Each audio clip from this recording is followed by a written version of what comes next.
Trading কি, এটা কিভাবে করে এবং ট্রেডিং থেকে কি আসলে ইনকাম করা যায়। আপনি যদি সম্পূর্ণ ভিডিওটি শেষ পর্যন্ত দেখেন তাহলে আমি আশা রাখছি আপনি এই বিষয়ে যত কিছু আছে সব কনফিউশন একদম সলভ করে ফেলবেন। আসসালামু আলাইকুম, আশা করি আপনারা সকলে ভালো আছেন। হ্যাঁ, আপনাদের দোয়ায় আমি অনেক ভালো আছি। সো আমরা সরাসরি আমাদের মেইন পয়েন্টে চলে আসি। ট্রেডিং কি? পৃথিবীতে অনেক ধরনের ট্রেডিং রয়েছে, কিন্তু আমরা সোশ্যাল মিডিয়াতে যে ট্রেডিংগুলো দেখে থাকি সেগুলোর অনুসারে আমরা ট্রেডিংয়ের তিন ভাগে ভাগ করতে পারি। একটা হচ্ছে ফরেক্স, 2 নাম্বার হচ্ছে ক্রিপ্টো, 3 নাম্বার হচ্ছে বাইনারি। সাধারণত ট্রেডিংটা হয় কিভাবে? মনে করেন আপনি একটা কোনো কিছু কিনে রাখলেন। আমরা সাধারণত বিজনেসে যেভাবে করে থাকি আর কি। সাপোজ আমি একটা জিনিস কিনে রাখলাম এবং মনে করেন ধানের ব্যাপারটা আপনাদের বুঝাই। আপনি ধান কিনে রাখলেন, সাপোজ 1000 টাকা বস্তা করে আপনি কিনে রাখলেন। এখন মনে করেন যে 2 মাস পর এই 1000 টাকার বস্তাটা আপনার হয়ে গিয়েছে 2000 টাকা।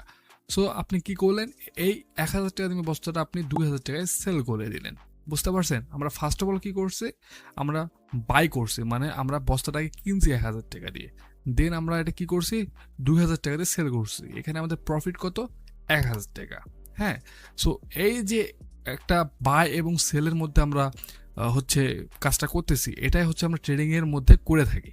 আমরা বিজনেসে যেমন ফার্স্টে ইনভেস্ট করি, সেম ট্রেডিংয়েও কিন্তু আমাদের ফার্স্ট অফ অল ইনভেস্ট করতে হবে। হ্যাঁ, না হলে কিন্তু আপনি ট্রেডিং করতে পারবেন না। সো এখানে মেন একটা পয়েন্ট যে অবশ্যই ট্রেডিং করতে হলে আপনাদের টাকা থাকতে হবে। টাকা ছাড়া কিন্তু আপনি ট্রেডিং করতে পারবেন না। এখানে আপনার প্রশ্ন আসতে পারে যে ভাই, কতটুকু ক্যাপিটাল নিয়ে আমরা ট্রেডিং স্টার্ট করব। সো ভাই, এখানে কোনো বাধ্যতা নাই যে আপনাকে এত টাকা নিয়ে আসতে হবে। সো এটি ডিপেন্ড করে আপনি কতটুকু মার্কেটে সময় দিয়েছেন, কতটুকু আপনার সাইকোলজি, আপনি কতটুকু মার্কেটের মুভমেন্ট, তারপর হচ্ছে মার্কেটের ডিসিপ্লিনের মধ্যে আছেন। এই সব কিছুর কম্বিনেশনে আপনি একজন প্রফেশনাল ট্রেডার হতে পারবেন। আপনি যদি মার্কেটে কোনো কিছু না শিখে হুদায় যদি আপনি এখানে ডিপোজিট করে কাজ করতে শুরু করেন তাহলে কিন্তু ভাই হবে না। এখানে কিন্তু আপনি যদি 10 কোটি টাকা নিয়েও আসেন তাহলে আপনি মার্কেটে টিকতে পারবেন না। অবশ্যই আপনাকে মার্কেটের যা কিছু আছে সবাইকে শিখতে হবে। দেন আপনি প্র্যাকটিসের জন্য ফার্স্ট অফ অল ডিপোজিটটা করবেন। এখানে আপনি ইনকামের চিন্তায় যদি ডিপোজিট করেন তাহলে ভাই শেষ। একটা জিনিস মাথায় রাখবেন, ট্রেডিংটা কিন্তু একটা বিজনেস। সো বিজনেস করতে কিন্তু অনেক সময় লাগে অ্যান্ড অনেক প্রসেসের মধ্যে দিয়ে যেতে হয়। সো অবশ্যই আপনাকে প্রসেসের মধ্যে দিয়ে যেতে হবে। নিজে যখন বুঝতে পারবেন যে হ্যাঁ এখন আমার ডিপোজিট করা দরকার, তখন আপনি ডিপোজিট করবেন।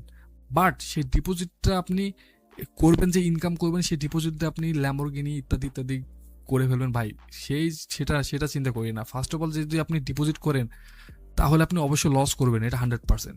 সো আশা করি আপনারা বুঝতে পারছেন যে ট্রেডিং কি। ট্রেডিংটা হচ্ছে লাইক বিজনেস। আমরা যেমন বিজনেস করি সেম ট্রেডিংটা। সো ট্রেডিং যদি আপনি ভালোভাবে করতে চান তাহলে অবশ্যই আপনাকে বেটারভাবে আপনাকে রুলস মেনটেন করে ট্রেডিং করতে হবে, তাহলে আপনি মার্কেটে টিকতে পারবেন।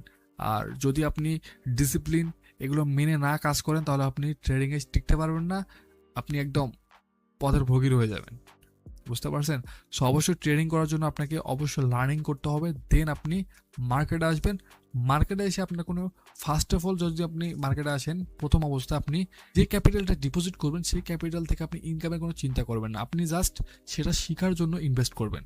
আমি যেগুলো কথা বললাম আপনি সেগুলো মেনটেন করে চলবেন। ইনশাল্লাহ আমি আপনাদের ফরেক্স, ক্রিপ্টো, বাইনারি যত ধরনের ট্রেডিং আছে আমি আপনাদের সব নলেজ দিয়ে দেবো ইনশাল্লাহ। তো আশা করি আপনারা বুঝতে পারছেন, আমি আপনাদের বেটারভাবে বোঝার ট্রাই করছি। যদি আপনারা না বুঝে থাকেন তাহলে অবশ্যই আপনি ভিডিওটা ভালোভাবে আরেকবার দেখবেন। তবুও যদি না বুঝে থাকেন তাহলে আপনি আরও একবার দেখবেন, তাহলে আপনি অবশ্যই বুঝতে পারবেন, আমি এটা আশা রাখি। সো আমি সাবস্ক্রাইব করতে বলবো না, শুধু ভালোবাসা দিয়েন আর আমার জন্য দোয়া করেন, এটুকুই আপনার কাছে আমার কামনা। তো ভালো থাকবেন সবাই, দেখা হবে অন্য কোনো টপিক নিয়ে। আল্লাহ হাফেজ।